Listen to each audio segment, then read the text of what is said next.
जर तुम्ही यंग असाल, 25 वर्षाच्या आसपास तुमचं एज असेल, तर हा रील शेवटपर्यंत बघा. 10 अशा गोष्टी मी सांगणार आहे ज्याच्यामुळे तुमचा भरपूर पैसा वाचू शकतो आणि त्या वाचलेल्या पैशातनं तुम्ही तुमची गुंतवणूक चालू करू शकता. पॉईंट नंबर 1, पहिले बजेट बनवा.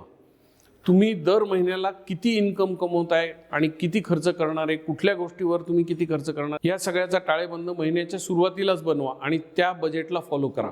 Point number 2, unnecessary expenses avoid करा. आपल्याला हव्याशा वाटणाऱ्या गोष्टींमध्ये सगळ्यात जास्त पैसा खर्च होतो. त्या सगळ्या गोष्टी घेऊ नका आणि त्या पोस्टपोन करा. एक चांगली सवय लावून घ्या. रोज संध्याकाळी दिवस संपला की झोपायला जायच्या आधी तुमचे सगळे खर्च लिहून काढा. म्हणजे तुम्हाला कळेल तुमचा पैसा नक्की कुठे जातोय. तुमच्या खिशातनं बाहेर जाणाऱ्या पैशाचे सगळे मार्ग तुम्हाला कळतील. पॉईंट नंबर 4, जिथे शक्य आहे तिथे पब्लिक ट्रान्सपोर्ट वापरा. अनेकदा आपण स्वतःची गाडी घेऊन तासनतास ट्रॅफिकमध्ये अडकलेलो असतो आणि पेट्रोलमुळे आपला हार्ड अर्न मनी जळत असतो. पॉईंट नंबर 5, फ्री एंटरटेनमेंटचा वापर करा. ॲडिक्टिव्ह एंटरटेनमेंटपासून लांब राहा. OTT चॅनल्स, इंस्टाग्राम अशा प्रकारचे जे ॲडिक्टिव्ह एंटरटेनमेंट मोड्स आहेत त्याच्यामुळे खूप वेळ वाया जातो आणि वेळ वाया गेला की पैसाही वाया जातो.